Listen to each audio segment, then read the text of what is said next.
नमस्कार, बहुत स्वागत है आपका। आपके साथ मैं आकांक्षा राजपूत।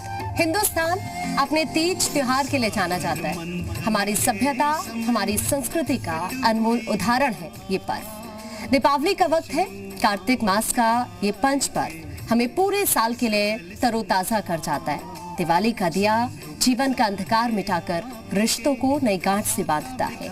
लेकिन दीपावली के त्योहार की इस श्रृंखला को पूर्ण बनाता है धनतेरस। दिवाली से पहले धनतेरस का खास महत्व है। कहते हैं धनतेरस के दिन खरीदारी करना बहुत शुभ होता है। धनतेरस यानी वो दिन जिसके बारे में मान्यता है कि अपने धन को 13 गुना करने का दिन।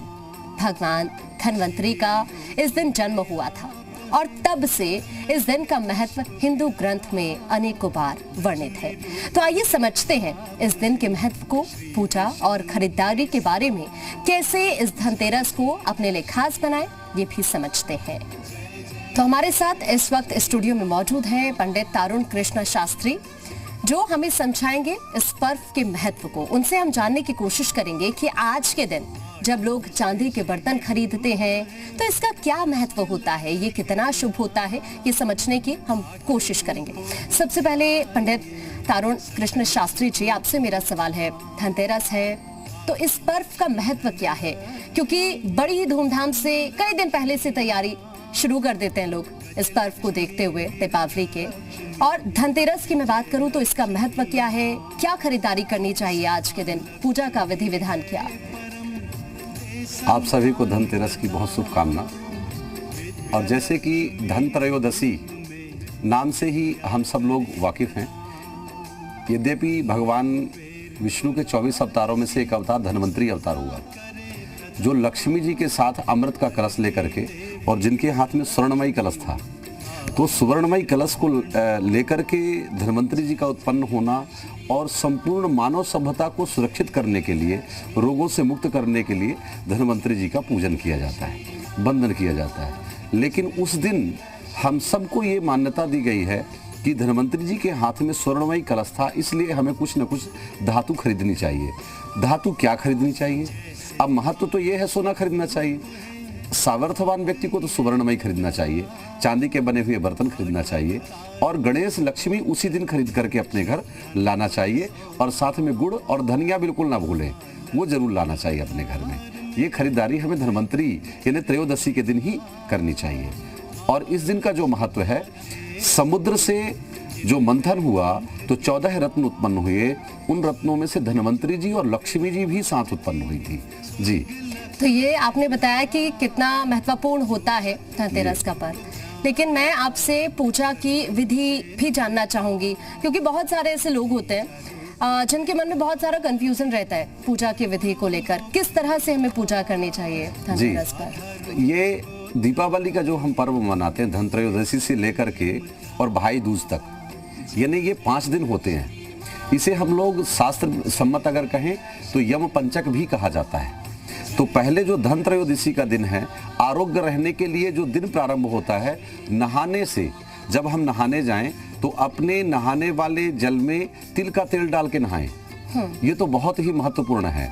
ये सभी संपूर्ण मानव सभ्यता को समझना चाहिए कि अगर तिल का तेल डाल करके स्नान करते हैं तेल जल में, तो हमें एक तो आरोग्यता का आशीर्वाद मिलता है और दिन अच्छे शुभ प्रसन्नता के साथ, आपसी भाईचारे के साथ प्रारंभ करना चाहिए। और धनत्रयोदशी के दिन खरीदारी करने के बाद जब सायंकालीन आए, सायंकालीन मतलब शाम को जो प्रदोष काल माना जाता है, प्रदोष काल जो रहेगा धनत्रयोदशी का हमारा, शाम को 5:30 से रात्रि 8:10 तक रहेगा। उस समय में हमें दीप दान करना है। और कौन से दीप दान करने हैं?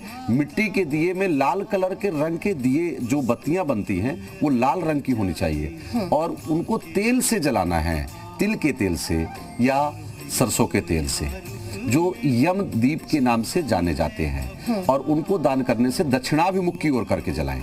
जो हम तेल के जलाएंगे वो दक्षिण की ओर मुख करके रखेंगे दिए का, और जो हम घी के जलाएंगे वो अपने दरवाजे पर रखें, तुलसी में रखें, अपने घरों को अपने घर के चौराहे पर रखें और पास में देवालय है वहाँ पर रख सकते हैं। इस प्रकार से हमें ये मनाना चाहिए जी।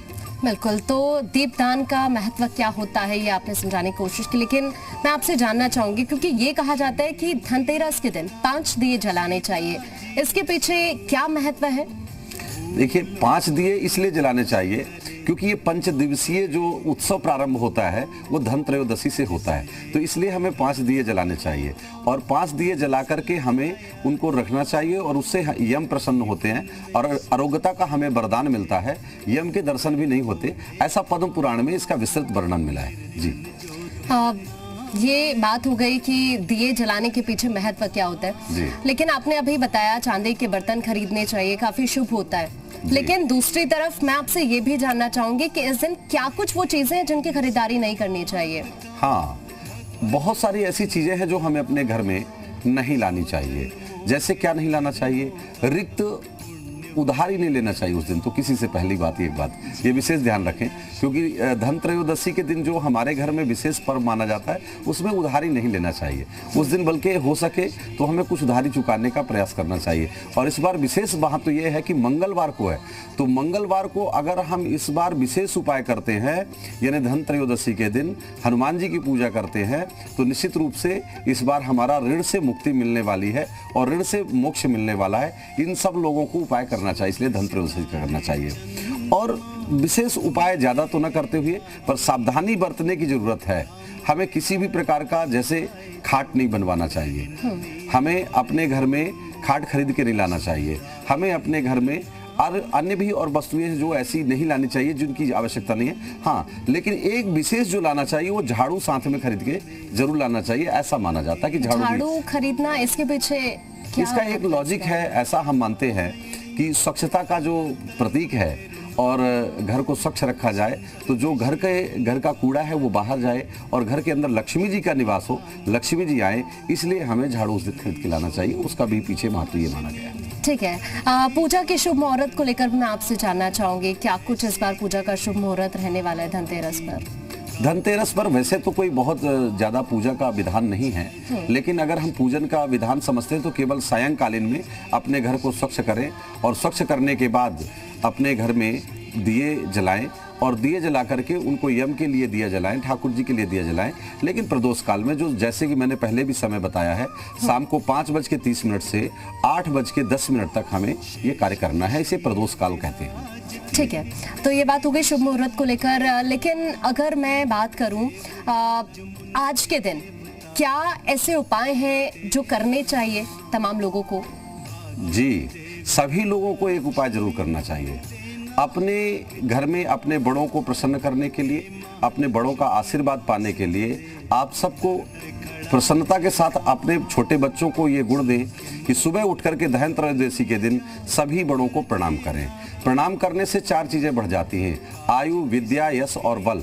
ये चारों चीजों की वृद्धि हो, इसलिए धन त्रयोदशी के दिन उठ करके सभी अपने बड़ों को प्रणाम करना आवश्यक होता है। जी बिल्कुल, ये बहुत जरूरी है और वैसे भी मुझे लगता है ये करना चाहिए, सिर्फ धनतेरस के दिन ही नहीं करना चाहिए जी। लेकिन ये बात हो गई एक स्वस्थ शरीर को लेकर भी मैं आपसे जानना चाहूंगी कि स्वस्थ शरीर को लेकर अगर हम बात करें तो क्या कुछ वो उपाय हो सकते हैं जो आज के दिन कर सकते हैं लोग? जी, सबसे पहले तो ये जाने कि जब हम स्नान करें सुबह, तो जैसे कि मैंने पहले कहा है कि तिल का तेल डालना है, गंगा जल डालना है और हमें इन सभी चीज़ों के साथ स्नान करने से हमारे जो पाप हैं, जो शारीरिक रोग हैं, शरीर में जो कष्ट हैं, उनसे तो मुक्ति मिलती है और साथ में हम लोग आरोग्यता का हमें वरदान मिलता है। लेकिन ये सूर्य उदय से पूर्व स्नान होना चाहिए, ये निश्चित है। जी ठीक है, राशियों को लेकर भी मैं जानने की कोशिश करूंगी आपसे, लेकिन उससे पहले एक सवाल है मेरा, क्योंकि आर्थिक स्थिति को लेकर आज का जो दिन है वो बहुत महत्वपूर्ण होता है। तो आपने बताया कि शुभ मुहूर्त किया है या चांदी के बर्तन हम खरीद सकते हैं, इसके अलावा बहुत सारे ऐसे लोग हैं जो चांदी के बर्तन नहीं ले सकते, तो वो क्या खरीदें ऐसे में? जो लोग, मैंने तो ये भी कहा है कि जो लोग सामर्थ्यवान नहीं हैं, जिनके पास धन का अभाव है, तो वो अपने घर में मिट्टी के गणेश और लक्ष्मी खरीद के जरूर लाएं और उस दिन साथ में धनिया और गुड़ जरूर खरीद के लाएं और एक झाड़ू खरीद के लाएं, अपने घर में रखें। धनिया और गुड़ खरीदना है, तो इसके पीछे क्या लॉजिक है? इसका लॉजिक ये है कि धनिया की जो खुशबू है वो बहुत ही सबको पसंद आने वाली है। दुनिया में ऐसा कोई भी व्यक्ति नहीं होगा जिसे धनिया की खुशबू ना पसंद हो। और धनिया आरोग्यता का प्रतीक माना गया है और गणेश जी को और लक्ष्मी जी को गुड़ और धनिये का विशेष प्रिय भोजन माना गया है। और ऐसा भी मानते हैं कि जो हम अन्य प्रकार की मिठाइयाँ हैं, विस्तृत मिठाइयाँ हैं, वो तो हम लगाते ही हैं भोग, लेकिन गुड़ और धनिये का जो आपस में उनको मिक्स करके जो भोग लगाया जाता है वो पहले खाना चाहिए, इसके बाद सभी विभिन्न प्रकार की मिठाइयों का सेवन करना चाहिए। ठीक है। इस दिन अगर हम बात करें तो कौन सा कलर शुभ होता है, कौन सा रंग पहनना चाहिए इस दिन लोगों को? सर्वोत्तम रंग है लक्ष्मी का लाल कलर से संबंधित और उसमें पीला भी पहन सकते हैं, उसके साथ और भी रंग गुलाबी मिश्रित हो वो भी पहन सकते हैं, लेकिन लाल का अपना सर्वोच्च स्थान है, लाल कलर हो सबसे उत्तम माना गया है। ठीक है, लाल कलर हम पहन सकते हैं इस दिन। और चूंकि आपने बताया बहुत सारी महत्वपूर्ण बातें, लेकिन अगर मैं राशियों को लेकर भी आपसे जानना चाहूँ तो राशि के हिसाब से आप अगर बता सके कि कौन कौन सी वो राशि और उन लोगों को क्या कुछ उपाय करना चाहिए राशियों के हिसाब से। जैसे कि मेष राशि है, पहले हम बात करते हैं, तो इस बार धन त्रयोदशी मेष राशि के स्वामी मंगलवार को ही होने वाली है। तो एक तो योग बन गया ये, तो मेष राशि वाले और वृश्चिक राशि वालों को लाल कलर के कपड़े पहन करके ही पूजन करना चाहिए।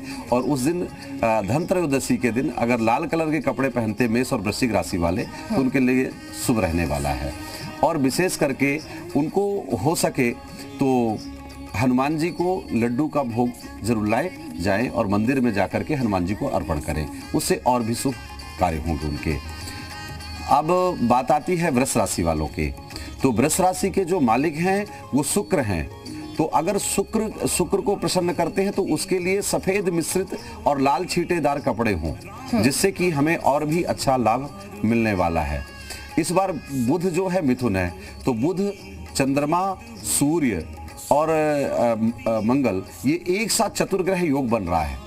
जो चतुर्ग्रह योग तुला राशि में बन रहा है तो ये बहुत ही अच्छा लाभकारी योग बनने वाला है। तो मिथुन राशि वालों को ये प्रयास करना चाहिए कि वो मिश्रित रंग का कोई भी कपड़ा पहने जिसमें एक सिलेटी कलर अगर मिला हो तो बहुत अच्छा माना जाएगा। और खरीदारी के लिहाज से मैं समझता हूँ कि इनके लिए चांदी खरीदना सर्वोत्तम रहेगा। इसी प्रकार से कर्क राशि है, कर्क राशि वालों का स्वामी चंद्रमा होता है और कर्क राशि वालों के लिए विशेष फल ये है कि सफ़ेद वस्तु से संबंधित सफ़ेद कपड़ा हो, उसमें लाल कलर हो और ऐसे मिश्रित वस्त्र को धारण करने से उनके लिए लाभ रहने वाला है और उनको बहुत ही फायदा मिलने वाला है। सिंह राशि वालों को भी लाल कलर का पहनना चाहिए क्योंकि सूर्य का जो रंग है वो लाल वर्ण माना गया है और सूर्य वैसे भी जितने भी ग्रह हैं उनका राजा माना गया है। तो अगर सूर्य भगवान को प्रसन्न हो जाते हैं तो हमारा हृदय मजबूत होता है, हमारे अंदर जो कॉन्फिडेंस है, जो विश्वास है वो बहुत बढ़ता है। तो सिंह राशि वालों को ये उपाय करना चाहिए। और इसी प्रकार से मिथुन राशि वालों के लिए भी वही है जो, और इसी प्रकार से आगे हम जाते हैं तो तुला राशि आ जाती है। तुला राशि वालों के लिए समानता जैसे मैंने वृष राशि वालों को बताया, वृश्चिक राशि वालों को मेष राशि के अनुरूप अपनाना चाहिए। और धनु राशि है बृहस्पति की, तो बृहस्पति वालों को पीले रंग से संबंधित, लाल रंग से संबंधित वस्त्र हो और वो संभव हो तो स्वर्ण खरीद करके अपने घर लाएं। और अगर सोना नहीं खरीद सकते तो अपने घर में कनक यानी गेहूं खरीद करके जरूर लाएं वो लोग।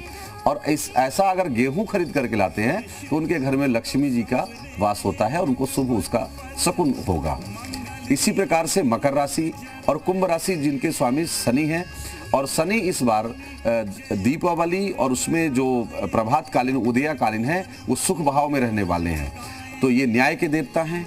उस दिन उन सभी लोगों को एक सुंदर वस्त्र के साथ तो जो धारण करना वो करें ही, लेकिन उसके साथ वो झूठ ना बोले उस दिन कम से कम। ये हम वैसे तो हमेशा करना चाहिए, लेकिन ऐसा माना गया है कि उस दिन ये निश्चित करें कि हमें झूठ नहीं बोलना है, किसी से असत्य बोलने की जरूरत नहीं है। झूठ बोल करके कोई कार्य करेंगे उसमें नुकसान होने के ज़्यादा चांसेस हैं। इसी प्रकार से मीन राशि है, जैसे मैंने धनु राशि वालों को बताया वैसे ही मीन राशि के स्वामी बृहस्पति हैं, तो इसलिए मीन राशि का भी वही नियम लगेगा और वैसे ही कार्य करने चाहिए। जी बिल्कुल, तो ये तो हो गई अलग अलग राशियों के हिसाब से किसको क्या करना चाहिए धनतेरस के दिन। लेकिन व्यापारी वर्ग को लेकर मैं आपसे जानना चाहूंगी, कितना खास ये धनतेरस रहने वाला है इस बार? व्यापारी वर्ग को देखिए, वैसे तो हमने देखा ही है 2022 मार्च 2020 से जो स्थिति बनी है पूरे विश्व में एक कोरोना को लेकर के, तो हमारा व्यापारी भाई बहुत दुखी है।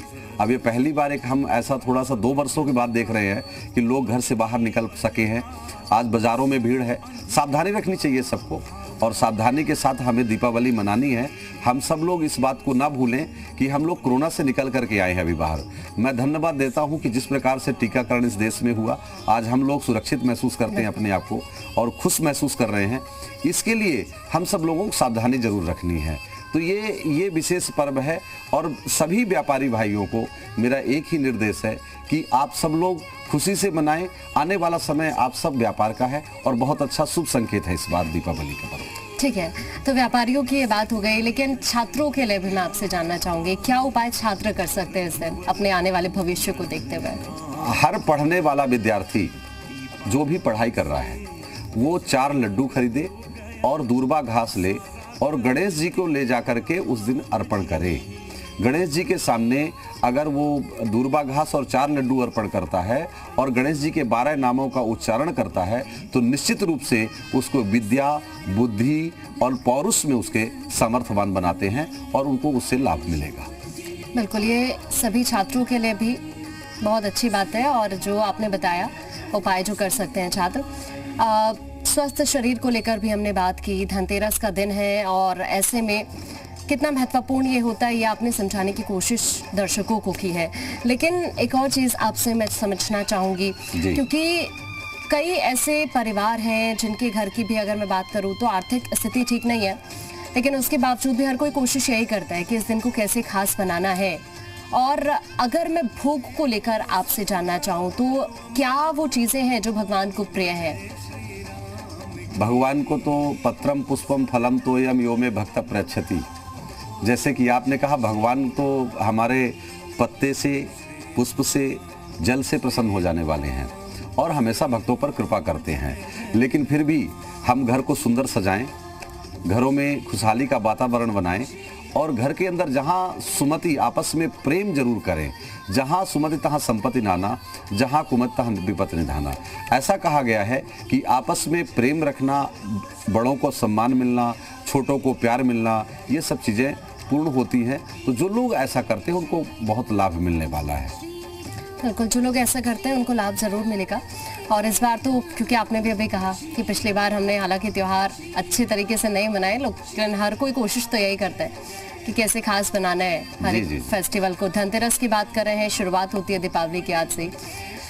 लेकिन इसके अलावा अगर हम बात करें तो परिवार की खुशहाली के लिए ये कितना महत्वपूर्ण दिन? देखिए, मैं तो समझता हूँ कि दीपावली का दीपोत्सव वैसे भी प्राचीन अगर मत में जाते हैं तो हमें बहुत, हमारा जो इतिहास है हजारों लाखों वर्ष पुराना इतिहास है सनातन पद्धति का। लेकिन हम अभी वर्तमान में अगर देखते हैं तो हम राम भगवान को 14 वर्ष के बाद आने का प्रसंग यहाँ प्रारंभ होता है, जिस कार्य से यहाँ खुशियाँ मनाई जाती हैं। तो मेरा ऐसा मानना है कि सभी परिवार के अंदर खुशी रहे, सभी लोग परिवार में सुखी हों, ऐसा हम सब लोग प्रयास करने के लिए और आपस में एक दूसरे से स्नेहात्मक बंधन से बंध करके रहेंगे तो निश्चित रूप से घर के अंदर खुशहाली आएगी और सब लोग घर में प्रसन्न रहने के लिए हम ऐसा ही कार्य करें जो सबको अच्छा लगने वाला हो। निश्चित रूप से सत्य बोलने का प्रयास करना चाहिए। जी बिल्कुल, सत्य बोलने का प्रयास करना चाहिए और ये हमेशा ही करना चाहिए, सिर्फ फेस्टिवल्स पर ही नहीं। लेकिन कोई मंत्र ऐसा जो इस दिन इस्तेमाल ज़रूर करना चाहिए, जिसका जप करना चाहिए? जी, कार्तिक के महीने में 12 मंत्र का बहुत महत्व दिया गया। ओम नमो भगवते वासुदेवाय। उसके साथ एक मंत्र है जो दीपदान अगर हम त्रयोदशी के दिन दे रहे हैं तो उस दिन करना चाहिए। रक्तवर्ती समायुक्तम सद्वयम दक्षिणामुखम त्रयोदशयम दीपदाना प्रीतः प्रीति सूर्यजा। यानी हे सूर्य भगवान के पुत्र, आपको मैं ये जो दीप दान कर रहे हैं ये आपको प्रिय हो और हमारे अंदर निरोगता आए, आप हमें ऐसा आशीर्वाद दीजिए। दीप जलाते समय हमें ये मंत्र बोलना चाहिए। जी ठीक है, ये मंत्र बोलना चाहिए दीप जलाते समय। लेकिन इसके अलावा और क्या कुछ ऐसी चीजें हैं जो दान करनी चाहिए धनतेरस पर? धनतेरस पर हमें दान करने के लिए देखिए महत्वपूर्ण तो बहुत सारी चीज़ें हैं, लेकिन अपने जितना हमारा सामर्थ्य हो हम उस हिसाब से अपने व्यवस्था को करें। लेकिन दान देने के लिए विशेष बात यह है कि जो भी हम दान करें वो सरल हो, सहज हो और स्वास्थ्य को बढ़ाने वाला हो और ऐसी वस्तुओं का दान करें, ये सबको ख्याल रखना चाहिए। ठीक है, इसी तरह की वस्तुओं का दान करना चाहिए। और क्या कुछ बातें हैं जिनका ध्यान रखना चाहिए हमें धनतेरस पर? हमें उस दिन लक्ष्मी, कुबेर और धनवंतरी इन तीनों की पूजा करनी चाहिए और दीपदान करना चाहिए। ये उस दिन सबको करना चाहिए, केवल एक नहीं, सारे परिवार को करना चाहिए। इसको कार्य करने से शुभ होता है और उनके घर में धनतेरस के दिन मंगल कामनाएं होती हैं। बिल्कुल, सभी परिवार को साथ में बैठकर पूजा करनी चाहिए, ये दान करना चाहिए। मंत्र को लेकर भी आपने बताया क्या वो मंत्र हो सकता है जो करना चाहिए। लेकिन तमाम लोगों के लिए अगर मैं आपसे जानना चाहूँ, हमने स्वस्थ शरीर को लेकर तो पूछा कि क्या उपाय करने चाहिए, लेकिन ऐसे में चाहे छात्र हो, चाहे कोई व्यापारी हो, किसान हो, क्या उपाय आज के दिन होने चाहिए? छात्र और आम सभी के लिए क्या उपाय करना चाहिए? तो मेरा मानना ऐसा है कि जो हम घर के अंदर अपने आते हैं तो प्रसन्नता के साथ हम सब लोग एक तो घर में आए और उस समय गणेश जी का जो बंधन करने 4 लड्डू का मैंने उपाय बताया वो छात्रों के लिए बताया है। बाकी घर की वृद्धि के लिए अपने घर में कुबेर का आवाहन नहीं भूलेंगे। हम कुबेर जी का स्थान जरूर बनाएंगे ताकि हमारे घर में कुबेर जी का स्थान बनाएं और कुबेर जी हमारे घर में पूर्ण रूप से खजाना भरें। इसलिए कुबेर का भी पूजन हमें करना नहीं भूलना चाहिए, इंद्र का भी पूजन करना नहीं भूलना चाहिए। जी ठीक है, तो ये आपने बहुत महत्वपूर्ण बातें तमाम दर्शकों को हमारे बताई हैं कि क्या मंत्र होना चाहिए, क्या उपाय होना चाहिए। अगर व्यापारी वर्ग है तो वो क्या उपाय कर सकता है, या छात्र हैं तो वो अपने भविष्य के लिए क्या कुछ कर सकते हैं धनतेरस पर। और अब क्योंकि अगर हम बात करें तो हमारे साथ अभी पंडित जी मौजूद हैं जिन्होंने बताया कि शुभ मुहूर्त क्या है और आज के दिन का क्या कुछ महत्व होता है, क्या मंत्र जिसका जप करना चाहिए। बहुत शुक्रिया आपका, आप हमारे साथ जुड़े और आपने ये तमाम चीज़ें दर्शकों को समझाई हैं। और अभी क्योंकि हमने बहुत सारी ऐसी चीज़ों को जाना है, पूजा की विधि, इसके अलावा किस किस राशि के लिए ये दिन कितना महत्वपूर्ण होता है, कैसे हम इस शुभ मुहूर्त में दान कर सकते हैं, किन किन चीज़ों का दान कर सकते हैं, क्या खरीद सकते हैं, क्या नहीं खरीद सकते, ये तमाम चीज़ें हमने यहाँ पर समझी है। तो चलिए फिलहाल इजाज़त दीजिए, नमस्कार।